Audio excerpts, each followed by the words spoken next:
Hey everyone, today I'm going to show you how to solve Chrome extension's not working or loading issue. Without any further ado, let's get started. First, make sure to completely close your Google Chrome browser.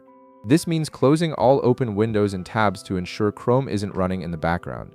Once that's done, press the Windows key on your keyboard to bring up the search menu. This key is usually located between the Control and Alt keys on the bottom left of your keyboard.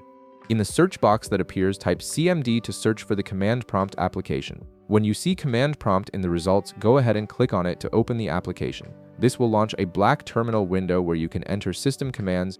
Now, in the command prompt window, carefully type taskkill /im chrome.exe /f and then hit the enter key on your keyboard.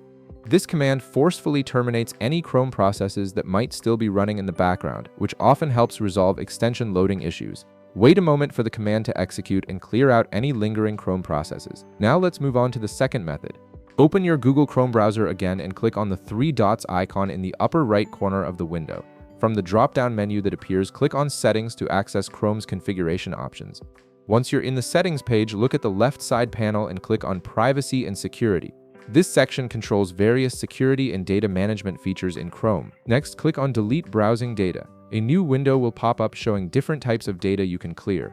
Here, make sure to check the checkbox next to cached images and files, as corrupted cache is often the main culprit behind extension issues. Also check the box for site settings, as this ensures any problematic site permissions are cleared as well. Once you've selected both options, click the Delete Data button at the bottom. This process removes any corrupted files that might be preventing your extensions from working properly. Now for the last method, which is the most comprehensive solution. Still in the Settings page, look at the left side panel again and click on Reset Settings. This option allows you to restore Chrome to its default state without losing your bookmarks or saved passwords. Click on Restore Settings to their original defaults and a confirmation pop-up will appear explaining what will be reset. Go ahead and click the Reset Settings button to confirm. This will restore all Chrome settings to factory defaults, which often resolve stubborn extension problems by clearing any conflicting configurations. And that's it! You've now resolved your Chrome extensions issue using 3 different methods. If this video helped you out, be sure to leave a like, subscribe, and I'll see you in the next one.